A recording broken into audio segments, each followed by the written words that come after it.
Bagaimana jika aku memberitahumu bahwa sebelum kamu lahir, kamu sudah dikenal, bahwa sebelum waktu ada, kamu sudah diimpikan, bahwa jiwamu sudah ada di suatu tempat di mana tubuh belum dikenal. Alkitab membisikkan kebenaran yang telah dilupakan dunia. Hari ini, kita akan melampaui daging, kita akan menemukan apa yang telah Allah tuliskan tentang kamu sebelum permulaan. Pada mulanya, tidak ada cahaya, tidak ada waktu, tidak ada alam semesta. Ruang belum bernafas, materi belum ada, dan keheningan bukan sekadar ketiadaan suara. Itu adalah satu-satunya suara yang ada, tetapi di dalam kehampaan sebelum penciptaan, di mana tidak ada bintang yang bersinar, sudah berdenyut pikiran Allah yang kekal. Sebuah pikiran yang bukan gagasan samar, melainkan kehendak yang hidup, terperinci, penuh kasih. Di tempat yang tak terlihat, tak terselami, dan tak tersentuh ini, di mana abad-abad belum dihitung, di sanalah kamu sudah ada. Lebih tepatnya, jiwamu. Alkitab tidak dimulai dengan penciptaan cahaya, melainkan dengan pernyataan dari yang kekal. Pada mulanya Allah menciptakan langit dan bumi. Sebelum satu atom pun terbentuk, sudah ada pikiran yang tak terbatas yang memutuskan bahwa kamu akan menjadi bagian dari rencana yang tak terukur. Permulaan ini yang diceritakan dalam Kejadian pasal 1 ayat 1 bukanlah awal dari segalanya, itu hanyalah awal dari yang terlihat. Karena sebelum yang terlihat ada yang tak berwujud, dan di tempat di mana hanya roh yang berdiam, keberadaanmu sudah hadir dalam kesadaran ilahi. Disinilah salah satu kebenaran yang paling diremehkan dalam iman masuk. Kelahiranmu bukanlah awal dari ceritamu. Jiwamu bukan kecelakaan biologis, bukan juga kilatan yang muncul di dalam rahim. Ia adalah perwujudan dari sesuatu yang jauh lebih kuno. Dalam Efesus pasal 1 ayat 4, Rasul Paulus menyatakan bahwa Allah telah memilih kita sebelum dunia dijadikan. Sebelum debu kosmis, sebelum waktu menjadi waktu, jiwamu sudah terlihat, dipisahkan, dipikirkan. Bukan sebagai angka di antara miliaran, tetapi sebagai identitas yang akan ambil bagian dalam narasi besar kekekalan. Penciptaan yang terlihat belum diucapkan, tetapi Allah sudah berjalan di antara baris-baris masa depan yang mungkin terjadi. Jiwamu adalah salah satu jalur itu. Sebuah garis dari kehendaknya yang kekal. Ini berarti bahwa kamu tidak dimulai pada saat kelahiran. Kamu telah diinginkan sebelum dasar kosmos diletakkan. Bayangkan sesaat apa arti dari semua ini. Sebelum gunung-gunung ada, sebelum cahaya menerobos kekacauan, keberadaanmu sudah bergema dalam kekekalan. Berlawanan dengan apa yang banyak orang bayangkan, Allah tidak mulai bertindak saat dunia diciptakan. Dia selalu ada. Dia tidak memiliki permulaan, dan oleh karena itu, semua yang dia kehendaki juga lahir di luar waktu. Jiwa, sebagai bagian dari apa yang dia hembuskan, tidak terikat waktu seperti tubuh. Ia membawa sebuah tanda yang tak bisa dijelaskan oleh biologi atau warisan genetik. Asalnya terikat pada esensi ilahi, dan kisahnya dimulai sebelum waktu, di mana tidak ada tahun, hanya ada keberadaan. Segala yang kita kenal sebagai nyata belum ada, tetapi jiwamu sudah termasuk dalam niat kekal Sang Pencipta. Ia belum terbentuk, tetapi sudah diketahui. Ia belum aktif, tetapi sudah dikenal. Pemahaman ini mengubah cara kita memandang keberadaan. Kita bukan hasil dari kebetulan atau dari penyelarasan genetik. Kita adalah hasil dari sebuah pilihan yang mendahului dunia. Sebuah rencana tersembunyi yang mendahului mata manusia. Dan ini bukan sekadar pernyataan teologis. Ini adalah kenyataan yang didukung oleh logika kekekalan. Allah tidak melakukan improvisasi. Dia tidak mencipta karena dorongan hati. Tidak juga membangun di atas kekacauan. Saat dia menyatakan, jadilah terang, dia sudah menetapkan mengapa cahaya itu harus ada. Dia tahu siapa yang akan berjalan di bawahnya. Dia tahu apa yang akan terjadi pada setiap siang dan malam. Dan dia juga tahu bahwa di antara miliaran manusia, kamu akan membawa jiwa yang berasal dari yang kekal. Kesadaran ini mengubah segalanya. Karena ketika kamu memahami bahwa kamu telah diimpikan sebelum waktu, kamu mulai mengerti bahwa hidupmu memiliki bobot yang melampaui di sini dan sekarang. Kamu tidak berada di generasi ini secara kebetulan. Waktu kelahiranmu, keluarga yang kamu miliki, generasi di mana kamu hidup, semuanya sudah termasuk dalam impian asli Allah. Karena itu, jiwamu membawa sesuatu yang dunia tidak dapat berikan, sebuah kegelisahan, sebuah pencarian, sebuah panggilan yang tak pernah berhenti. Karena apa yang diimpikan dalam kekekalan tidak pernah benar-benar menyesuaikan diri dengan yang temporal. Jiwamu datang dari tempat di mana waktu tidak menjangkau, dan karena itu ia selalu mencari yang tak terlihat, seolah-olah ia membawa sebuah kenangan diam dari tempat di mana ia diinginkan. Kisah keberadaanmu dimulai sebelum kalender apapun, dan ini bukan puisi. Ini adalah kebenaran yang bergema sejak ayat-ayat pertama kitab suci. Sebelum Kejadian pasal 1 sudah ada sebelum dari Efesus pasal 1. Permulaan dunia bukanlah permulaan hidup, dan permulaan hidup bukanlah permulaan jiwa. Penciptaan tidak dimulai dengan cahaya, ia dimulai dengan kasih. Kasih yang tidak memiliki tanggal, tidak memiliki akhir. Jiwa manusia adalah cerminan dari kasih itu. Dan karena itu ia tidak lahir, ia dilepaskan. Ia tidak diciptakan dalam kepanikan, tetapi dilepaskan dengan tujuan. Penciptaan yang terlihat hanyalah latar. Kisah sejatinya dimulai di yang tak terlihat. Sang pencipta dalam kebijaksanaannya yang tak terbatas menulis nama-nama sebelum menulis bintang-bintang. Dan di antara nama-nama itu ada namamu. Bukan sebagai coretan kasar, melainkan sebagai rancangan. Bukan sebagai percobaan, melainkan sebagai kepastian. Kamu telah diimpikan sebelum dasar dunia, dan dalam impian itu sudah terkandung setiap garis besar dari keberadaanmu, rasa sakitmu, kelebihanmu, pilihan-pilihanmu. Bukan sebagai takdir yang tak bisa diubah, tetapi sebagai kemungkinan yang kudus. Ada yang mengatakan bahwa jiwa adalah sebuah hembusan. Tetapi sebelum menjadi hembusan, ia adalah gagasan. Sebelum dilempar ke dalam rahim, ia telah direnungkan di surga. Dan dalam renungan itu, Allah melihat setiap detail dari apa yang bisa kamu jadi. Dia melihat kejatuhanmu dan penebusanmu, keraguanmu dan imanmu. Dan tetap saja, dia memilih untuk menulismu. Dan itulah sebabnya kamu ada. Dan meskipun hari ini kamu belum dapat memahami semua alasan dari perjalanan hidupmu, ada satu kepastian yang harus kamu peluk. Kamu bukanlah ciptaan yang dikarang. Kamu adalah sosok yang diingat. Dunia hanya mengenalmu saat kamu dilahirkan, tetapi Allah sudah mengenalmu ketika dunia belum ada. Dan jika dia sudah tahu tentangmu sebelum materi ada, apalagi yang dia ketahui? Apa rencana lengkapnya? Apa rancangan aslinya? Apa yang telah dia tuliskan? Tentang kamu, jiwa sebagai bagian dari desain surgawi. Sebelum dunia mengenal suaramu, Allah sudah menuliskan setiap kata-katamu. Sebelum matamu terbuka pada cahaya siang, dia telah menetapkan semua jalan yang akan kamu lalui. Ini bukan sekadar gambaran puitis. Ini adalah sebuah pewahyuan yang mendalam, hening, dan mengubah segalanya yang digambarkan dengan tepat dalam kitab suci. Dalam Mazmur 139 ayat 16, pemazmur menyatakan, "Matamu melihat tubuhku yang belum berbentuk, dan di dalam kitabmu semuanya telah tertulis, hari-hari yang akan dibentuk ketika belum ada satu pun daripadanya." Kata-kata ini bukanlah metafora. Mereka menunjuk pada suatu realitas yang melampaui kelahiran fisik dan membawa kita ke waktu sebelum waktu, di mana setiap jiwa telah dipikirkan sebagai bagian dari desain surgawi.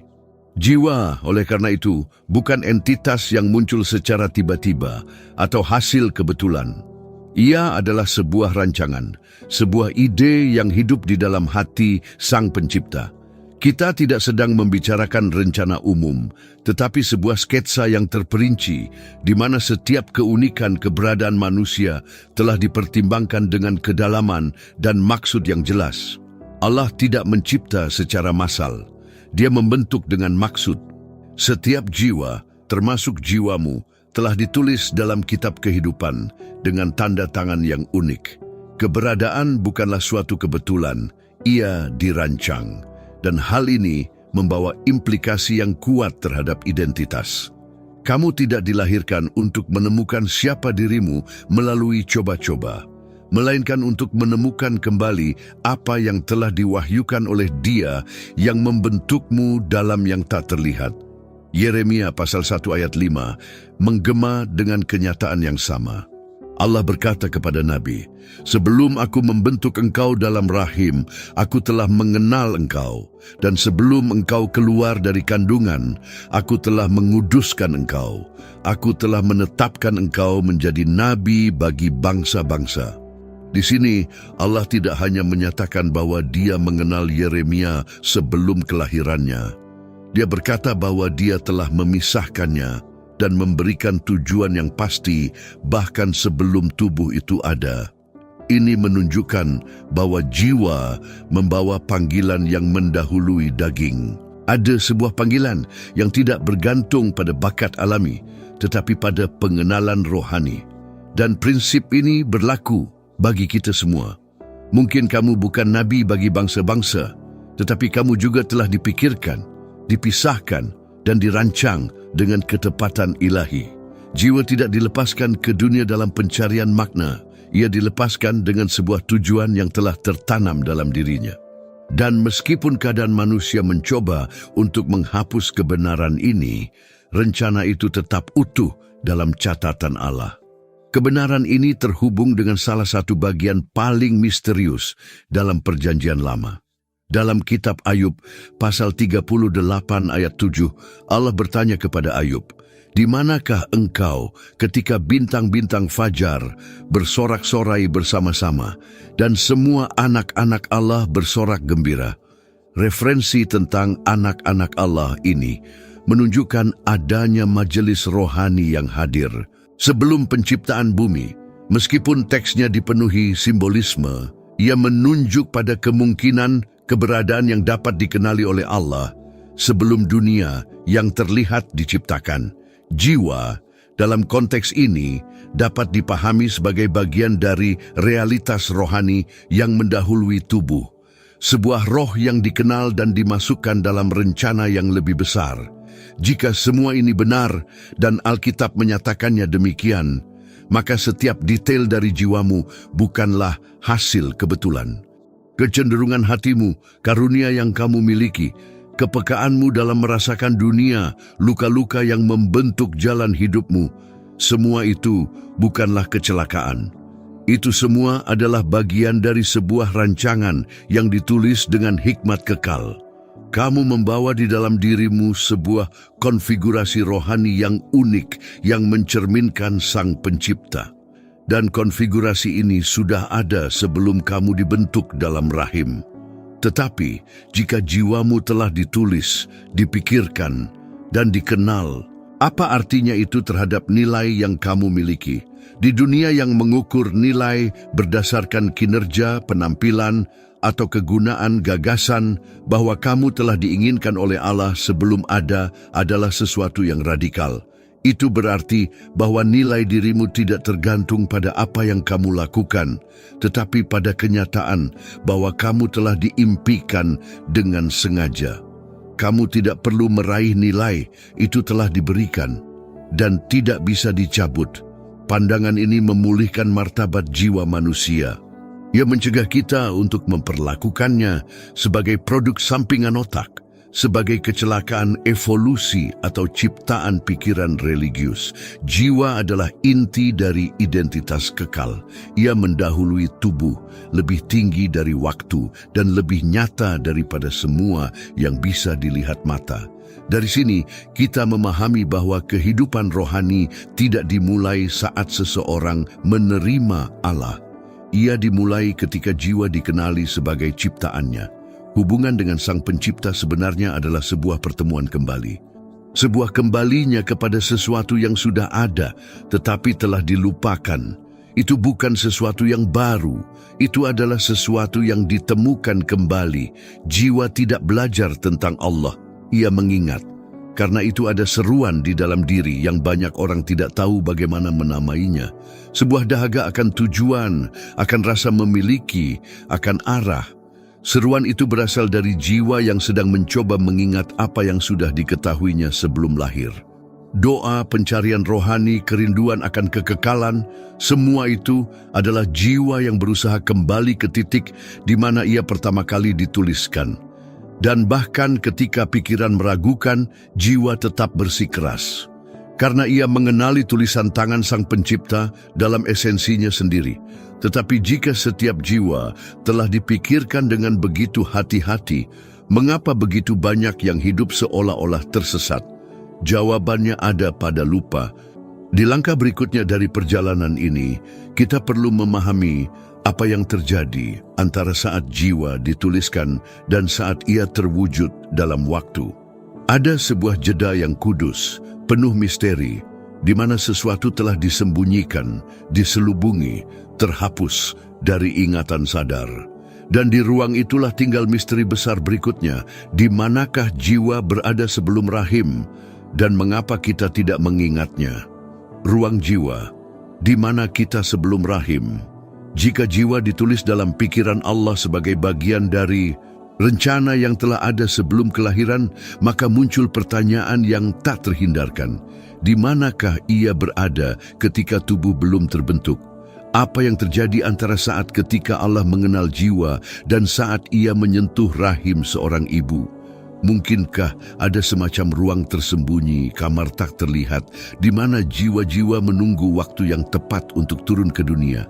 Alkitab, meskipun tidak memberikan jawaban yang literal dan langsung, menyajikan kilasan-kilasan yang membuka ruang bagi perenungan spiritual yang mendalam.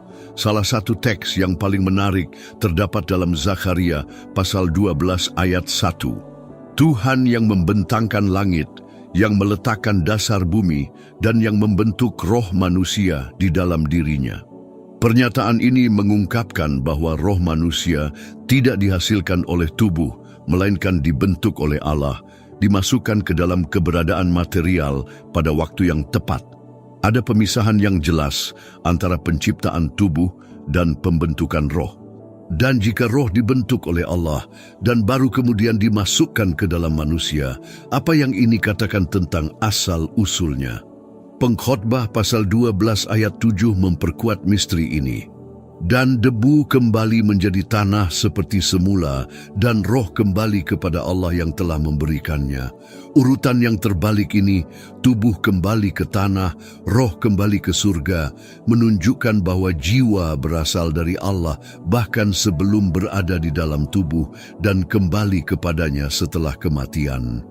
Asal rohani jiwa dengan jelas adalah dari surga, tetapi antara dibentuk dan dimasukkan, apa yang terjadi? Di mana jiwa itu berada?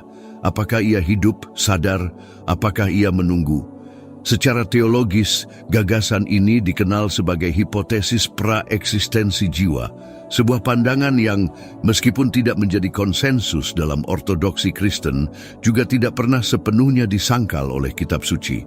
Sebaliknya, berbagai bagian kitab suci memberikan petunjuk, meskipun terselubung, bahwa jiwa-jiwa dapat eksis dalam keadaan tertentu sebelum pengalaman di bumi, dalam suatu tingkat kesadaran rohani. Bukan sebagai makhluk yang telah menjelma, tetapi sebagai entitas yang menunggu panggilan. Ini bukanlah tentang reinkarnasi atau romantisme spiritual. Ini adalah perenungan yang hormat terhadap logika kekal dari Allah. Jika dia mengenal jiwa sebelum tubuh dibentuk, jika dia menulis hari-hari sebelum mereka ada, dan jika dia mengirimkan roh ke dalam manusia, maka pasti ada realitas sebelum rahim. Dan realitas ini, meskipun penuh misteri, memiliki tujuan yang jelas, mempersiapkan, menjaga, dan mengutus.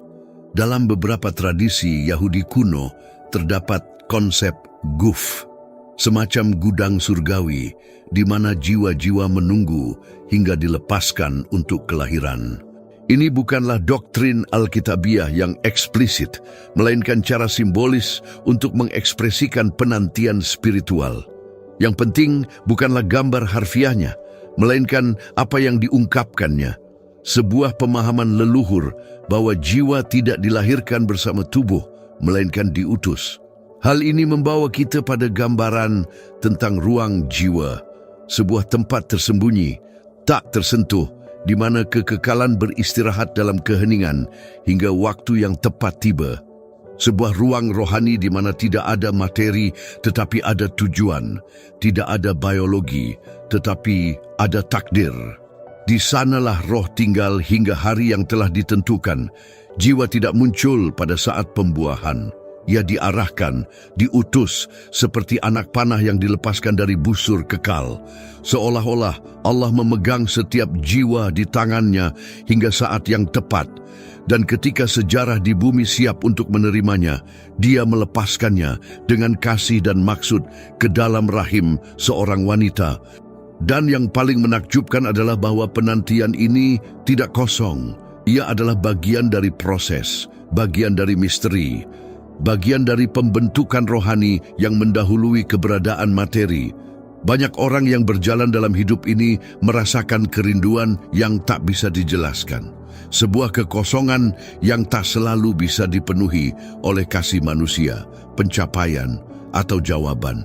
Ada yang menyebutnya kerinduan spiritual, ada yang menyebutnya krisis eksistensial, tetapi mungkin lebih dari itu. Mungkin itu adalah ingatan bawah sadar dari kekekalan yang hilang. Sebuah gema dari ruang itu, dari waktu sebelumnya, di mana jiwa hidup dalam kemurnian, menunggu panggilan waktu. Dan inilah yang juga menjelaskan mengapa jiwa manusia tidak pernah puas dengan yang terbatas. Mengapa ada di dalam diri kita pencarian akan sesuatu yang melampaui batas tubuh, logika, dan materi. Ini bukan hanya keinginan untuk transendensi. Ini adalah kenangan yang diam. Jiwa haus akan sesuatu yang sudah pernah ia kenal, haus akan sumber asalnya, dan karena itu ia gelisah. Pemazmur menulis, kedalaman memanggil kedalaman. Sebuah ungkapan yang misterius dan mungkin sekali merujuk pada panggilan batin ini yang melampaui pemahaman manusia. Jiwa bahkan tanpa kesadaran penuh memanggil kepada apa yang pernah ia miliki. Dan panggilan itu, meskipun dibungkam oleh tubuh, terus bergema dalam hati yang paling peka, dalam keheningan yang paling dalam, dalam malam-malam di mana tak ada yang bisa mengisi kekosongan. Tetapi jika jiwa sedang menunggu, bagaimana dan kapan ia turun ke dunia? Kapan tepatnya makhluk rohani ini terhubung dengan daging? Adakah momen sakral tak terlihat di mana surga menyentuh rahim bumi? Adakah saat di mana yang tak terlihat menjadi nyata dan yang kekal mengenakan waktu? Jawabannya mungkin lebih dekat dari yang kita bayangkan. Saat ketika jiwa meninggalkan ruangnya dan bersatu dengan tubuh, berkaitan langsung dengan sebuah tindakan ilahi yang menandai awal umat manusia itu sendiri. Sebuah tindakan yang hening tetapi penuh kuasa, hembusan Allah. Karena bukan hanya tubuh yang menentukan hidup, itu adalah napas, itu adalah jiwa yang dihembuskan. Dan dalam hembusan inilah kunci berikutnya akan tersingkap. Mengapa kita tidak mengingat apa yang ada sebelumnya? Ada sebuah misteri yang diam-diam menyertai setiap kelahiran, ketiadaan ingatan.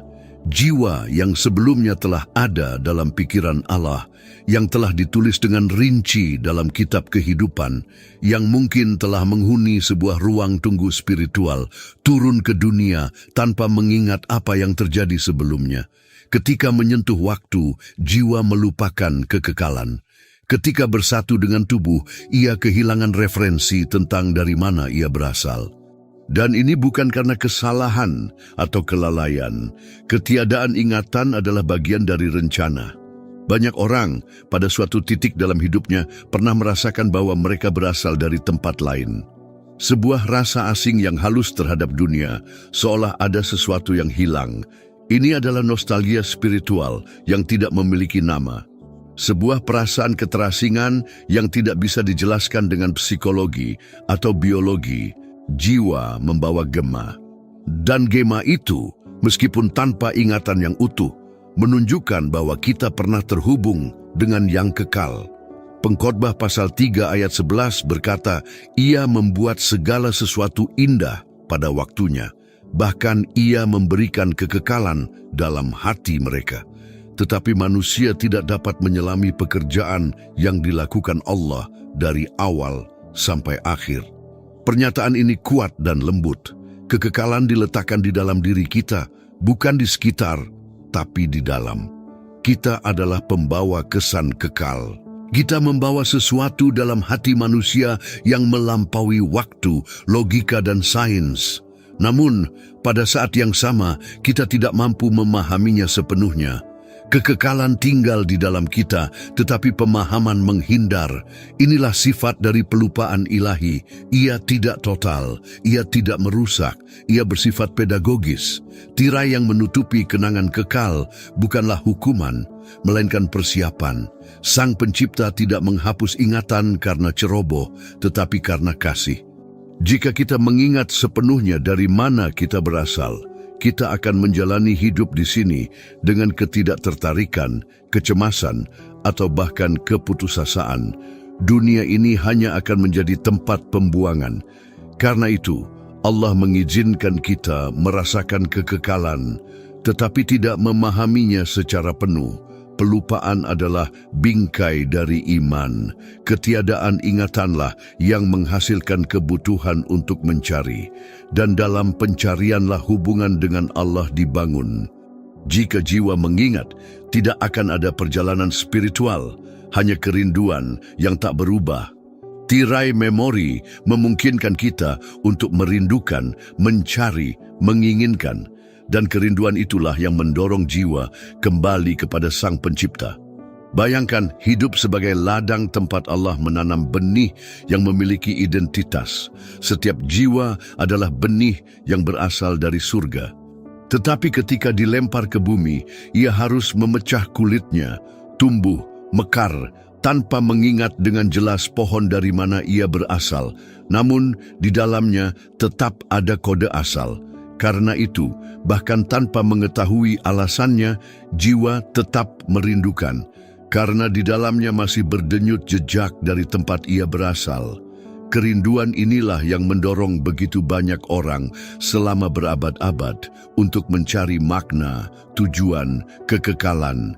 Inilah yang membuat manusia menatap langit dan bertanya, mengapa? Kerinduan ini juga yang mendorong ziarah, doa, air mata dalam diam, bahkan pemberontakan eksistensial. Yang menggelisahkan kita bukan hanya penderitaan dunia, melainkan ketiadaan ingatan yang kita tahu pernah kita miliki meskipun kita tidak tahu bagaimana. Nabi Yesaya dalam pasal 46 ayat 10 mengungkapkan sifat Allah yang membantu kita memahami proses ini. Akulah Allah dan tidak ada yang lain, akulah Allah dan tidak ada yang seperti aku yang memberitahukan dari mulanya hal yang kemudian, dan dari zaman purbakala apa yang belum terjadi. Allah bekerja dalam waktu dengan pengetahuan penuh akan awal, tengah, dan akhir. Tetapi Dia memilih untuk memasukkan kita ke dalam waktu dengan keterbatasan. Dia melihat seluruh garis waktu, tetapi mengizinkan kita berjalan di atasnya langkah demi langkah. Dan ini hanya mungkin karena kita lupa. Iman oleh karena itu hanya sejati jika dijalani dalam ketiadaan ingatan. Percaya berarti berjalan menuju apa yang dirasakan oleh jiwa, meskipun tidak dipahami oleh pikiran. Iman adalah gerakan jiwa yang mengenali kebenaran batin, bahkan tanpa bukti lahiriah. Ia adalah respons rohani terhadap sesuatu yang telah dilupakan, namun tak pernah hilang. Dan kebenaran ini mengubah cara kita memandang penderitaan, keraguan, bahkan kehampaan batin. Apa yang tampak seperti ketiadaan bisa jadi adalah kehadiran yang tersembunyi. Apa yang tampak seperti keheningan bisa jadi adalah persiapan. Jiwa yang merindukan surga tidak salah. ia hanya berada di balik tirai, dan tirai itu suatu hari akan disingkapkan. Tetapi hingga saat itu, kita harus berjalan tanpa melihat. Kita harus melangkah bukan dengan ingatan, tetapi dengan panggilan. Panggilan ini bersifat konstan. Ia muncul dalam hal-hal kecil, dalam momen-momen keindahan yang menggetarkan tanpa penjelasan. Dalam saat-saat doa, ketika kita merasakan sesuatu yang tak bisa dijelaskan dengan kata-kata, dalam mimpi, nyanyian, air mata, dan keheningan, jiwa, meskipun telah lupa, masih menjawab panggilannya. Dan apa yang menjadi miliknya adalah napas. Karena meskipun tanpa ingatan, jiwa masih membawa nafas dari tempat asalnya. Dan nafas itulah yang akan menjadi langkah berikutnya dalam perjalanan ini. Transisi yang definitif, saat di mana yang kekal mengenakan daging dan waktu. Di momen tepat ketika jiwa menyentuh tubuh, dan apa yang sebelumnya hanyalah roh, menjadi jiwa yang hidup. Sebelum kita melanjutkan, jika konten ini telah memberkati hidup Anda, silakan sukai, komentari, dan bagikan. Berlanggananlah ke saluran ini, dan jika Anda ingin memberkati saluran ini, klik tombol terima kasih dan berikan persembahan dengan nilai berapapun atau jadilah anggota.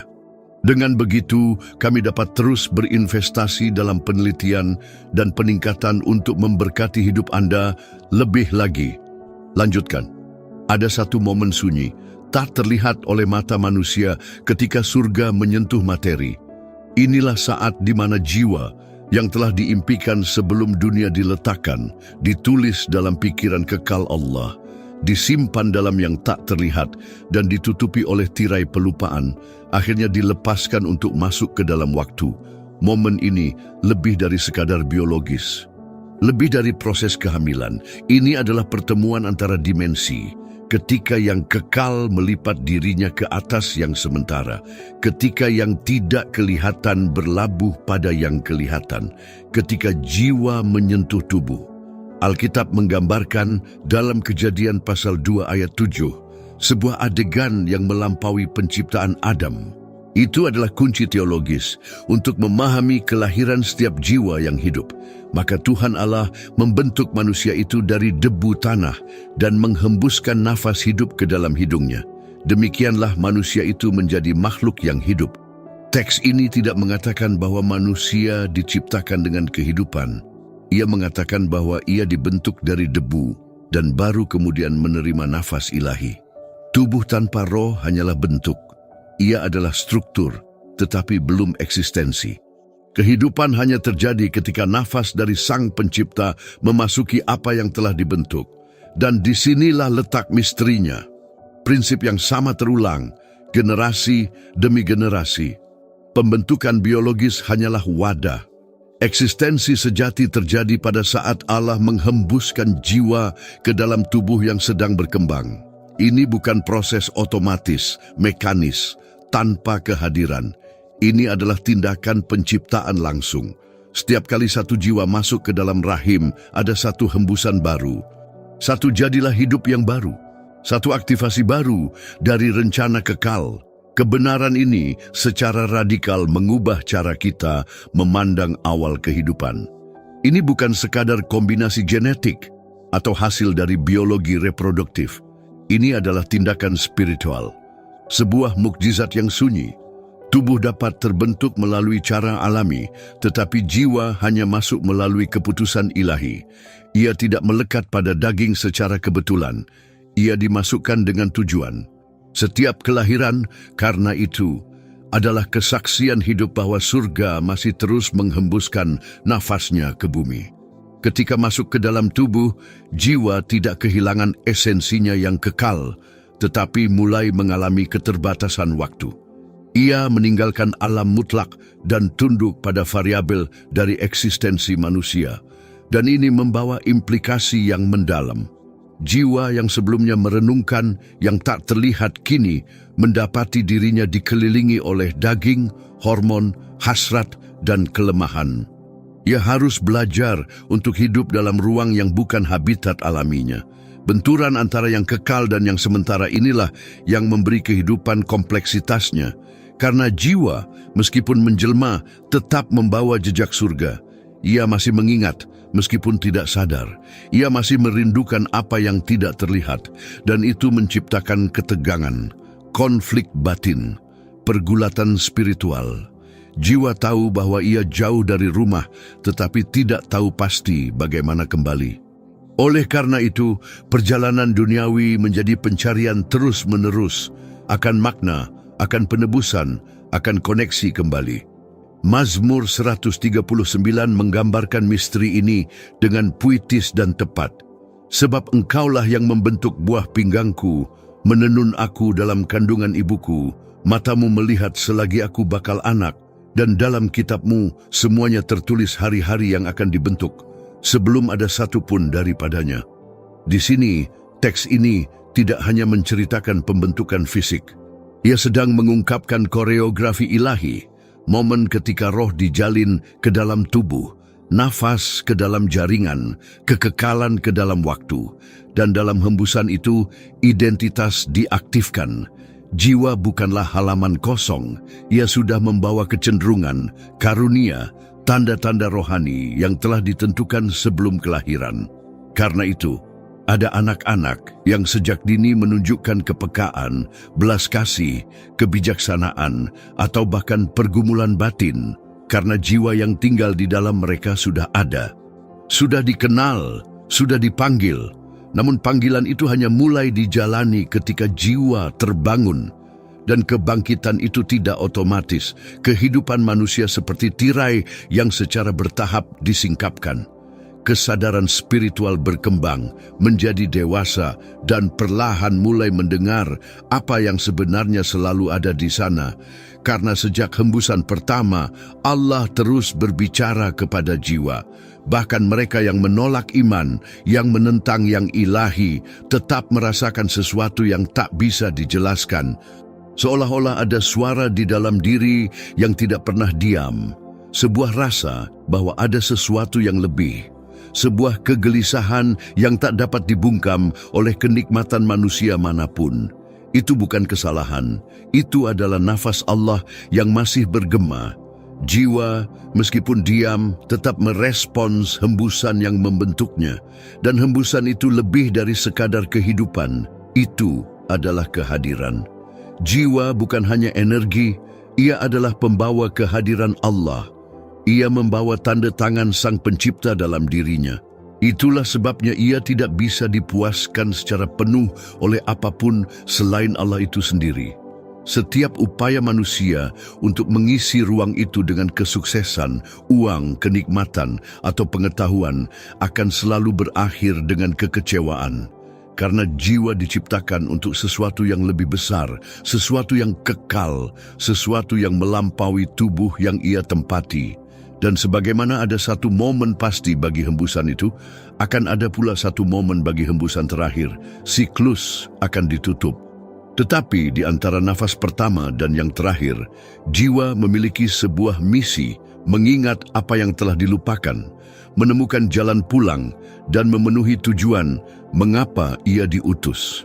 Dan dalam misi itu ada satu drama yang sakral, karena sambil berjalan, jiwa membawa dalam dirinya sebuah kerinduan yang tak terjelaskan, sebuah perasaan keterasingan, seolah-olah sedang hidup dalam pengasingan, dan perasaan ini begitu nyata dan begitu hening, menyimpan kunci dari misteri berikutnya. Karena jika jiwa ditiupkan dari atas, mengapa ia hidup dengan dahaga yang tak pernah terpuaskan? Apa sebenarnya rasa lapar batin yang tak kunjung reda ini? Apa yang sebenarnya sedang kita coba ingat? Mengapa jiwa kita merindukan surga? Ada sebuah kekosongan yang secara diam-diam menyertai jiwa manusia sejak hembusan pertamanya. Sebuah ruang di dalam diri yang tak dapat diisi dengan harta, orang lain, atau pengalaman. Sebuah kerinduan yang dalam, tak terjelaskan, nyaris menyakitkan, seperti rasa rindu yang tak bisa kita beri nama. Jiwa, sejak menyentuh tubuh, hidup dalam pencarian akan sesuatu yang tampaknya telah hilang. Sebuah pencarian yang tak berakhir, bahkan di tengah kebahagiaan. Dan kerinduan ini, meskipun sering kali menyiksa, adalah sesuatu yang kudus, karena ia mengungkap bahwa jiwa membawa sebuah ingatan meski tanpa memori. Ia ingin kembali ke tempat asalnya, meski tak tahu bagaimana menggambarkannya. Dalam Mazmur pasal 42 ayat 1, sang pemazmur mengungkapkan perasaan ini dengan gamblang. Seperti rusa merindukan sungai yang berair, demikianlah jiwaku merindukan Engkau, ya Allah. Gambar ini begitu kuat. Rusa tidak mencari air karena pertimbangan rasional. Ia mencari karena ia butuh. Karena dahaga adalah bagian dari kodratnya. Demikian pula, jiwa tidak mencari Allah karena kebiasaan atau tradisi. Ia mencari karena kerinduan itu melekat pada esensinya, karena ia berasal darinya. Kerinduan ini bukan kelemahan, ia adalah kompas. Ia menunjuk kepada sesuatu yang lebih besar, lebih dalam, lebih kekal. Ia adalah teriakan diam jiwa menuju penciptanya. Ketiadaan koneksi ini melahirkan ketidaknyamanan rohani. Jiwa terpisah dari Allah, seperti ikan di luar air, masih hidup, tapi sekarat. Karena habitat alami jiwa bukanlah materi, ia adalah hadirat ilahi. Itulah sebabnya banyak orang meskipun dikelilingi kenyamanan tetap merasa hampa. Karena kekosongan jiwa bukanlah soal ruang, melainkan soal eksistensi. Jiwa bisa dikelilingi segalanya dan tetap merasa tidak lengkap, karena apa yang dicarinya tidak ada di dunia, tetapi jauh di atasnya. Bukan sesuatu yang bisa dibeli, tetapi sesuatu yang perlu ditemukan kembali. Namun, pertemuan kembali ini tidak terjadi seketika. Karena ketika jiwa memasuki waktu, ia hidup di bawah hukum pencarian. Ia harus melalui musim keraguan, iman, penderitaan, dan kesunyian. Setiap tahap ini memiliki peran dalam pertumbuhan rohani. Kerinduan jiwa bukanlah keluhan, ia adalah undangan. Sebuah panggilan untuk kembali ke asal, bukan secara fisik, tapi secara rohani. Dari roh yang tersambung kembali dengan penciptanya. Dan yang paling mengagumkan, kerinduan ini tidak tergantung pada agama, budaya, atau konteks sosial. Ia muncul di setiap peradaban, di setiap zaman, dalam bentuk yang berbeda. Ada yang menyebutnya dahaga spiritual, ada yang menyebutnya kegelisahan eksistensial. Namun pada intinya, itu adalah hal yang sama, jiwa yang berseru kepada asalnya, kepada tempatnya, kepada Allahnya. Kitab Pengkhotbah kembali memberikan kunci berharga. Dalam pasal 3 ayat 11 tertulis bahwa Allah menaruh kekekalan dalam hati manusia. Kekekalan ini bukanlah konsep, ia adalah tanda. Sebuah jejak yang tidak bisa dihapus. Bahkan jika manusia mengabaikan iman, bahkan jika ia menyangkal keberadaan ilahi, kekekalan itu tetap tinggal di dalamnya. Berdenyut, berbisik, berteriak dalam diam.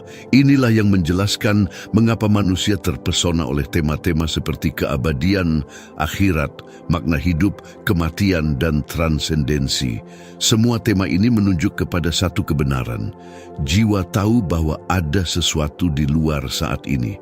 Ia merasakan bahwa ia bagian dari rencana yang lebih besar. Karena itu, tidak ada yang kecil yang bisa memuaskannya. Bukan kesuksesan, bukan ketenaran, bukan logika, bukan kenikmatan. Kitab Roma pasal 8 ayat 23 menyatakan bahwa kita mengeluh dalam hati kita sambil menantikan pengangkatan sebagai anak, yaitu penebusan tubuh kita. Keluhan ini bukanlah keluhan fisik, ia berasal dari jiwa. Ia adalah respon spontan terhadap keterputusan dari kepenuhan. Ia adalah suara dari ketiadaan hadirat Allah.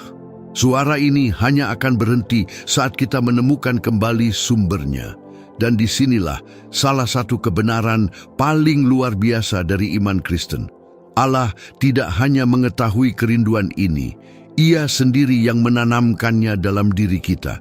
Ia membiarkan kekosongan itu agar kita mencari kepenuhan.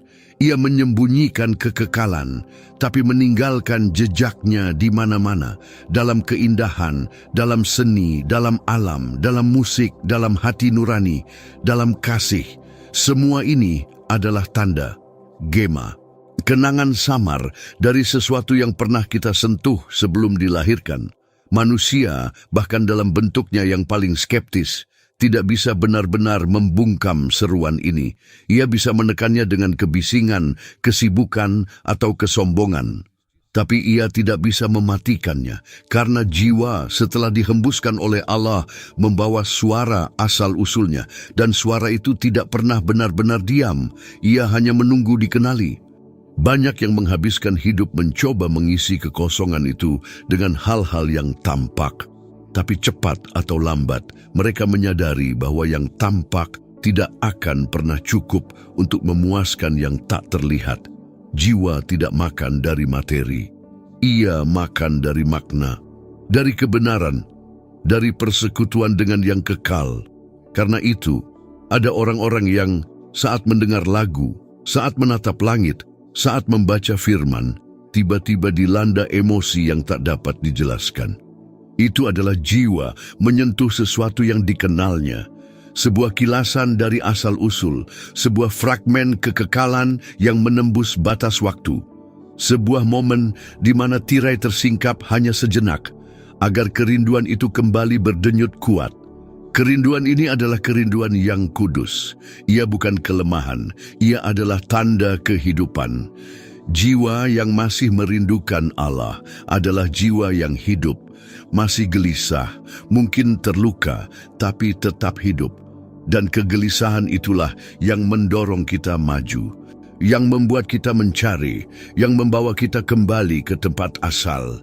Tetapi pencarian ini bukanlah akhir, ia hanyalah gerakan yang mendahului pertemuan kembali. Karena jiwa yang mencari sebenarnya sedang ditarik. Allah tidak hanya menunggu kita, ia memanggil kita, dan panggilan itu semakin kuat seiring langkah kita. Hingga suatu hari, jiwa itu kembali, dan kemudian apa yang terjadi? Apa yang menantinya saat tubuh akhirnya diam dan roh dibebaskan? Kemana perginya jiwa yang telah dihembuskan, dilupakan gelisah dan mencari? Jawaban itu ada di tikungan terakhir dari perjalanan ini. Ketika jiwa akhirnya kembali kepada Dia yang telah memberikannya. Kepulangan, setiap permulaan diam-diam membawa pertanda akan sebuah akhir. Namun ketika menyangkut jiwa, akhir bukanlah penutupan, melainkan kepulangan. Perjalanan yang dimulai di kekekalan, melewati pelupaan, menyentuh tubuh, menjalani waktu, dan membawa kerinduan, kini menuju pertemuan kembali dengan asalnya. Jiwa yang telah dihembuskan kembali kepada Sang Penghembus. Percikan yang menjelajahi dunia kembali kepada nyala api yang menyalakannya. Dan kitab suci menyatakannya dengan kejelasan yang menggugah. Dalam kitab Pengkhotbah pasal 12 ayat 7 tertulis, "Dan debu kembali menjadi tanah seperti semula, dan roh kembali kepada Allah yang telah memberikannya." Ini adalah pernyataan yang tidak membutuhkan metafora. Tubuh kembali menjadi debu, karena dari situlah ia dibentuk, dan jiwa kembali kepada Allah, karena dari Dialah ia dihembuskan. Ayat ini bukan hanya gambaran tentang kematian. Ini adalah pewahyuan tentang sifat siklus dari eksistensi rohani. Hidup bukanlah garis lurus dengan awal, tengah, dan akhir. Ia adalah lingkaran yang berasal dari Allah, melewati dunia, dan kembali kepadanya. Namun, kepulangan bukanlah pengulangan. Jiwa tidak kembali dengan cara yang sama seperti saat ia pergi. Ia kembali dengan membawa tanda dari pilihan-pilihan yang diambilnya selama hidup. Ia membawa pengalaman, keputusan, luka, dan buah. Waktu membentuk jiwa. Kebebasan yang diberikan Allah dengan mengizinkan jiwa turun ke bumi juga merupakan kebebasan untuk menentukan bagaimana ia akan kembali. Karena meskipun semua jiwa kembali kepada Allah, tidak semuanya tinggal bersamanya. Kitab suci dengan jelas menyatakan bahwa akan ada penghakiman. Dalam kitab Ibrani pasal 9 ayat 27 tertulis, "Manusia ditetapkan untuk mati satu kali saja, dan sesudah itu datang penghakiman." Jiwa saat kembali tidak lenyap ke dalam kehampaan, tidak juga larut ke dalam energi tanpa pribadi. Ia akan hadir di hadapan Dia yang menciptakannya. Dan dalam pertemuan itu, segala yang dijalani akan dihadapkan pada segala yang telah dirancang. Penghakiman bukanlah ruang sidang yang tak berperasaan, ia adalah cermin, sebuah konfrontasi antara siapa kita dan siapa kita seharusnya. Di momen itulah jiwa memahami dengan kejelasan mutlak kedalaman dari setiap pilihan. Kata-kata yang diucapkan, keheningan yang dipertahankan, tindakan yang dihindari, kasih yang diabaikan. Semua dilihat kembali dalam terang kebenaran mutlak. Tanpa topeng, tanpa alasan, tanpa kebisingan. Hanya kebenaran. Namun bagi mereka yang hidup bersama Allah, meski belum sepenuhnya memahaminya, pertemuan ini bukanlah hal yang menakutkan, melainkan pembebasan. Karena di sanalah jiwa menemukan kembali apa yang selalu ia cari. Di sanalah kerinduan berakhir. Rasa rindu itu terdiam. Kekosongan terisi, keheningan batin berubah menjadi nyanyian. Jiwa kembali ke pelukan yang telah memimpikannya, ke mata yang telah menatapnya sebelum penciptaan, ke hati yang tak pernah berhenti memanggilnya. Yesus, saat berbicara tentang akhir, sering menggunakan gambaran tentang kepulangan. Namun kepulangan sekalipun mulia bukanlah bab terakhir dari keberadaan. Ia adalah gerbang menuju realitas baru. Karena jika jiwa telah diimpikan sebelum dunia dibentuk dan kini kembali ke pangkuan Allah, apa yang menantinya setelah pertemuan itu? Apa tujuan kekal yang akan dinyatakan setelah segalanya genap? Itulah pertanyaan yang terus bergema. Seolah kekekalan baru saja dimulai di suatu tempat jauh sebelum waktu ada, saat dunia belum diciptakan, kamu sudah dikenal. Sebelum ada bintang, sebelum ada cahaya, bahkan sebelum ada konsep tentang kelahiran, Allah sudah memimpikanmu. Dia menulis jiwamu dengan rinci, dengan kelembutan, dengan tujuan. Dia telah melihatmu bahkan sebelum mata manusia pernah memandangmu. Dia menghembuskan ke dalam dirimu sesuatu yang tak bisa dijelaskan oleh sistem, sains, atau filsafat manapun. Sebuah fragmen kekekalan. Sepanjang perjalanan ini, kita berbicara tentang sesuatu yang tak bisa disentuh oleh tangan, namun berdenyut di tempat terdalam dari keberadaan. Kita telah menemukan bahwa jiwa memiliki asal, arah, dan tujuan. Bahwa ia bukan hasil kebetulan, bahwa ia datang dari suatu tempat, dan bahwa ia sangat merindukan untuk kembali ke tempat itu. Dan tempat itu adalah Allah. Dan mungkin sekarang kamu memahami mengapa tak ada kenikmatan yang cukup, mengapa tak ada jawaban manusia yang mampu mengisi apa yang hanya bisa dijangkau oleh surga. Karena jiwa yang berasal dari Allah hanya menemukan peristirahatan di dalam Dia. Segala sesuatu di luar Dia akan selalu kurang. Segala sesuatu yang jauh dari Dia akan selalu tidak lengkap.